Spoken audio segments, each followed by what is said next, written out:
Apple is raising the price of the iPhone 18 Pro. Before you decide anything, here's every change that actually justifies it. 12 confirmed upgrades land with this phone. One of them is the most significant camera leap in years. One of them lets you browse the internet with zero signal, and one of them, I think Apple is hoping you don't notice. We're going to talk about all of it. The iPhone 18 Pro is weeks away. September 9th announcement, sales following shortly after.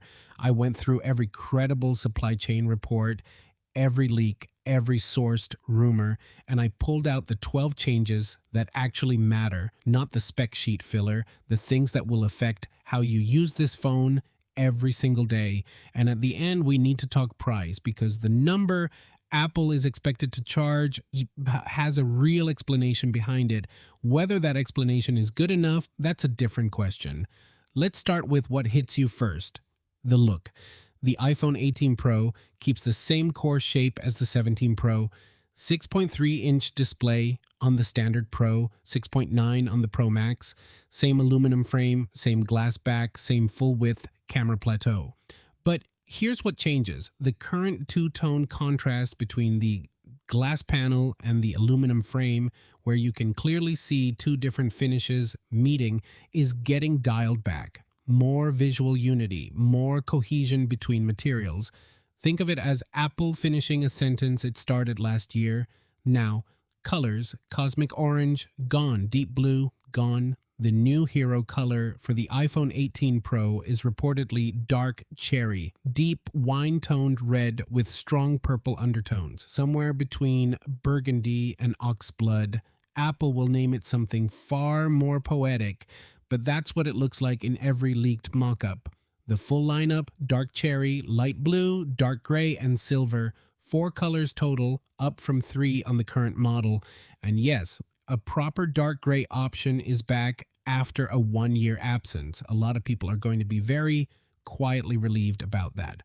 Let's get into the engine. The A20 Pro chip, built on TSMC's 2-nanometer process, a full node step down from the 3-nanometer A19 Pro inside the current model. What that means in practice: meaningful year-over-year gains in both raw performance and power efficiency. Not revolutionary, evolutionary in the best way. But the real story in the silicon isn't the A20, it's the C2 modem, Apple's third-generation custom cellular chip. And it does something the iPhone has never done before: 5G via satellite, not emergency messaging, not SOS, actual web browsing. Without Wi-Fi, without a cellular signal, you're on a mountain, 0 bars. You can still load a web page. That's not a spec sheet bullet point. That's a fundamental change in what a phone can do when the infrastructure around you fails. No other mainstream iPhone has ever offered this. The N2 connectivity chip rounds things out, handling Wi-Fi 7, Bluetooth 6, and everything in between. Granular details on the N2 are still limited, but the trajectory is clear. The display gets LTPO-plus technology this year. The result is a panel that is more power efficient than the current LTPO, contributing directly to better battery life without any visible change to how the screen behaves.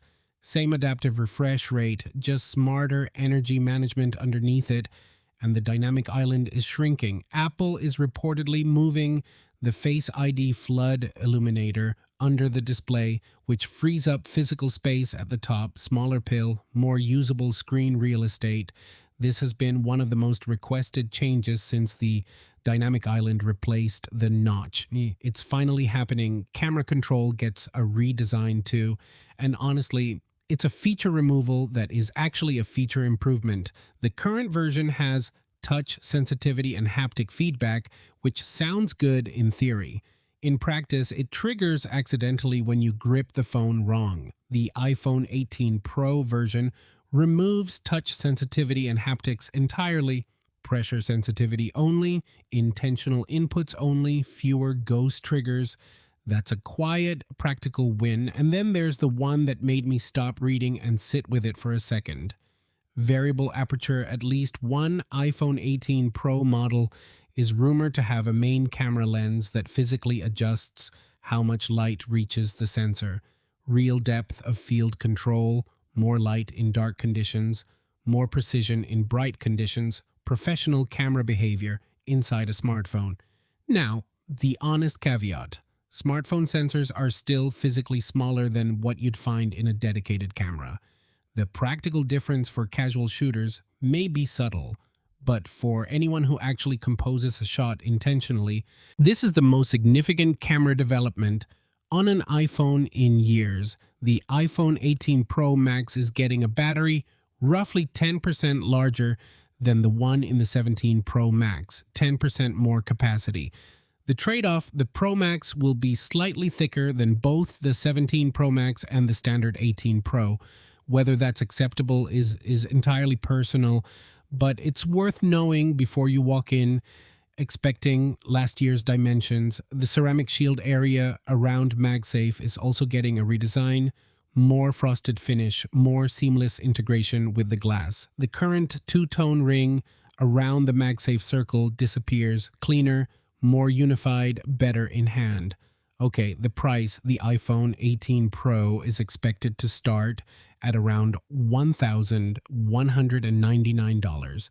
That is a $100 increase over the 17 Pro's $1,099 starting price. Here's what's driving it.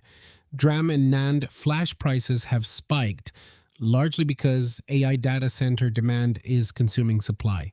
TSMC's 2-nanometer process costs significantly more per unit than the 3-nanometer process it replaces. Memory costs are up across the board. Samsung raised flagship prices this year. Google raised flagship prices this year. Apple is following a market movement, not leading a standalone cash grab. That doesn't make the number easier to read, but you deserve to know the real reason it's happening. Apple is also reportedly absorbing part of the manufacturing cost increase, not passing the full amount to the consumer.